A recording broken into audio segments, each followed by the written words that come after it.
lazy hanging around. I have to tell you, I feel sorry for who's got the middle. I get the third. Okay, yeah, you got. We are going to put these guys to work. They're going to answer some of your most intimate questions, things we've always wondered about.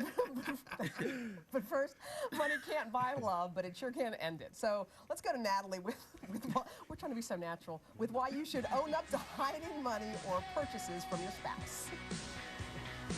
This morning on today's relationships, the cost of financial infidelity. According to a recent Yahoo survey, almost half of all people in a serious relationship have been financially dishonest with their partner. Chris Mateer is part of that club. He racked up $22,000 in debt and for 18 months kept it a secret from his wife. But he's come clean and he's here with his wife Tammy, along with Laura Rowley, columnist for Yahoo Finance and the author of Money and Happiness. Good morning to all of you. Good to have you here. Laura, let me start by asking you, what is financial infidelity? Because I think a lot of people are guilty of this. I would agree with you. Financial infidelity is any sort of deception that's money related. So it could be a minor white lie about a shopping purchase or something much more toxic, so all the way to internet gambling or compulsive shopping. A lot of couples, though, do have this problem, right? I mean, it's not so unique. Absolutely. Yeah, we found 45% of people said they do it.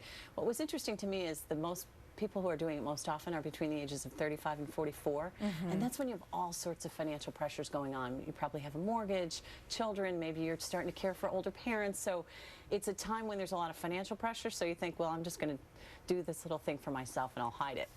Right. I guess with all the other things you have going on, to spend money on yourself, you feel guilty of that. Sure. Chris, you were spending a lot of money on yourself, $22,000 in debt. What were you doing, and why did you keep it a secret from Tammy? Well, this was quite a few years ago, and we were starting a family and moving on with life and we were a married couple and living life like a married couple, and then we were planning a family, and I wanted to keep both lives going at once. And they are mutually exclusive, pretty much. And I kept spending on myself. Medical bills came up, living expenses. My wife was starting a master's degree, and I was juggling. But you were also buying things. You had student loans, but meanwhile you're buying video games, computers, things she didn't care about. So it was easy to. So you hid this for how long? For about 2 years. And the debt was piling up, and I wanted to be a good father. Right. And I wanted to be keep that other life too. And so I kept juggling balls, and it fell apart. Tammy, how did you find out? And when you found out, what were you feeling? Oh, debt collector called for a bill I thought was paid. And, you know, what was I feeling? At first I thought it was an indiscretion on their part or a filing mishap, and so I asked him about it, and turned out it was legit, and he came forth with the rest of it, I think probably because he wanted that burden released. So how did you get out of that? How did you fix the problem? Working hard. And talking and being open with each other. I think you really had to cut back on your lifestyle, though. Oh, you lived in a trailer for a while, as I understand. Still do. We do. We live very humbly. Yeah. Yes. And to avoid those kind of mistakes, and to move forward, and now to be a good father legitimately. You have two children to raise, exactly. So these are serious expenses that you have coming up. So you're living within your means now. Very much so. And we talk, and I ask questions, and he asks questions of me, and it's not with a critical heart, a judgmental heart. It's not meant to do anything but hold each other accountable and to keep the lines of communication open. And Laura, I mean, as we mentioned, this is something that is going on, and usually there is another underlying problem that is going on in the relationship. And in this case, it sounds like Chris was a little concerned about impending fatherhood, and there was a lot going on in life. Yeah. And he wanted to keep his other identity. Is that some of what happens, what drives people to commit financial infidelity? I think that's absolutely true. It's never about the money. It's always about issues of power or control or security or identity or independence. So, you really have to talk to your partner, as they've done, about what's going on. And also, sometimes it's something from childhood. Maybe you grew up in an extremely frugal family where your parents were constantly worried about money. And that translates to you even if you're making a good salary. Without playing detective, then, how do you as couples, without, checking in on every expense that you're each accruing, I mean, how do you you know, make sure that you know what's going on in the relationship and that the spending is not getting out of control? Well, I think instead of fibbing, agree on a zone of privacy. Everybody deserves a sphere of liberty where they can do things for themselves without having to answer to anybody at all. So do that. Decide how much is acceptable for the other person to spend without ever having to check with the other person.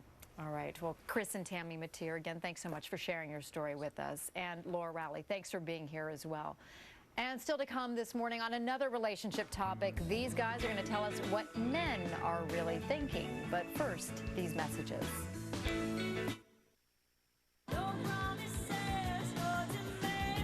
And now on Guys on Gals, we are probing the minds of a few good men to get their perspective on everything women want to know about the opposite sex. So we've assembled a really terrific panel. Curtis Stone, you know, is the host of TLC's hit show Take Home Chef. He is single and looking, in quotes. Beck Maratella, a corporate trainer, is technically single, but he is in a relationship. So he's technically in a relationship. All right, Rick Younger is a comedian and actor. He's been married for 2 years. And Andy Kaplow, a comedy writer and voiceover artist, has been married for 16 years. Gentlemen. The long married guy. Welcome to all of you. Okay, can I ask you quickly before we get in, what do you think the biggest misconception women have about men? What do you think? Go. You already We're have... not like you. We don't think like you. Don't hold us to your standards. Okay. You know, we have a different language. Andy? See, I think that's completely wrong. I think there's way too much of this. Men are from Mars I and women believe from that. Venus. We're all We on are planet different Earth. We're all the planets. same. We are all different. Why all this gender identification? Right. You know, why are women all the same, men all the same? Yeah. We're all individuals. Curtis, what do you think? You know, I sort of think that you've got us bluffed and you don't realise it. We've spent the last hour and a half in the green room, the four of us, trying to work out what we can say on this segment. It's not going to make us look bad. So you're going to be bluffing is what you're telling us. All right. All right, so we hit the streets and we actually interviewed a whole bunch of women and asked them to give us questions. The first comes from Meredith from New Jersey. She asks this question about men and their emotions. Take a listen. My question is, in relationships, why did it take so long for a guy to express their feelings? Did you guys hear it? Okay, the question is, why does it take a man so long to express their feelings? What do you think, Brett? My turn. Just Put you on the spot. Yeah, I just think, no, with emotions, guys, they don't do it the same way. So I don't think that they're necessarily not showing their emotions. I just think that girls don't really pick up on it just differently. They're always Subtleties? trying to. The other thing is I think because women are generally more emotional than men, I think tend to be a little bit slower in evolving it, so a woman doesn't latch on too fast. Do women say I love you faster than men do, Curtis? Well, maybe, but you know, I think guys want to be sure that they're saying the right thing. Yes, that is definitely it. It's like, guys, when we say we love you, we really do love you. We Okay. may take the time to say it, but you have to understand the history. As guys, we spend our whole lives being the aggressor, so we've heard no forever. So we don't want to say I love you, and then you're like, oh You yeah. get the click on the other end Well, of that the phone line. happens all the time to women, I love too. you. The woman says, I love you, and the guy's like, great, okay, thank you. Just try that, multiply that by your whole life and your whole Well, you history have of to dealing feel with the opposite confident sex. of the I love you return. Oh, Yes. okay, Yes. that's important. Otherwise, you know, it's hanging out Oh, there. yeah. So, you know, but what So on it's gotta earth is come the right matter back. Yeah. as a guy in saying I love you to the Yeah. woman that you're with or you really want to be with? Why How the hell often do you not? tell your wife, married 16 years? Yes. How often do you tell her you love her? We have a prenuptial agreement where I have to tell her every day. That's a good prenup right And there. she's got so much on me. I really am trying to stick to the straight and narrow. I heard that last segment, by the way. Let's get to our next question. Shania from New York asks about what to do about her husband. Let's take a listen to her question. I'm from New York City. I was wondering why my husband never washes the dishes before I ask him to 100 times. So that's something that's always bothered me, and I wanted to know why men can't do something without being told.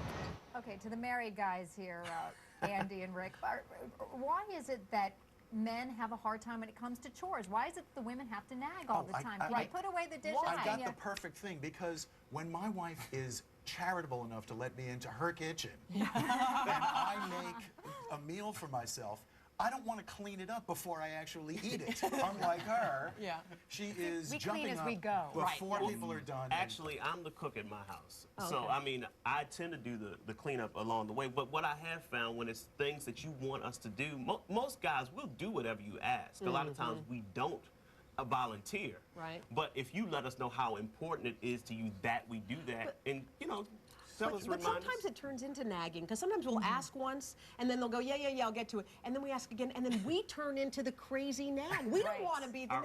How That's about not our role. ask like 1 or 2 questions, like say, can you do this, and when can I expect that to be done? Oh. And then leave us. Okay.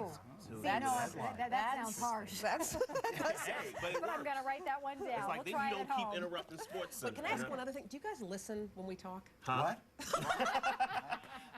Do you You know, seriously? the comedians here, you're Yeah. going to get that Do you answer, right? really? We try to. Because sometimes I don't know. Such a good listener. Are you? But you know what? really am. Like he was talking about the men from one planet, women from the other. Sometimes, like men, when you say stuff to us, we take it literally. But a lot of times, there's a lot of meaning. Like, for example, let's talk about the dishes. The dishes to you might mean, hey, show me you love me by volunteering Yeah. to do Right. things. And to me, it's like, you want the dishes washed or do you not want the dishes washed? I love you, but me washing the dishes has nothing to do with my love. Right. Okay. You guys stay right there, because we're going to continue this discussion right after the commercial break. But first, these messages. If we dare. I'm an orange. I'm full of vitamin C, and I grow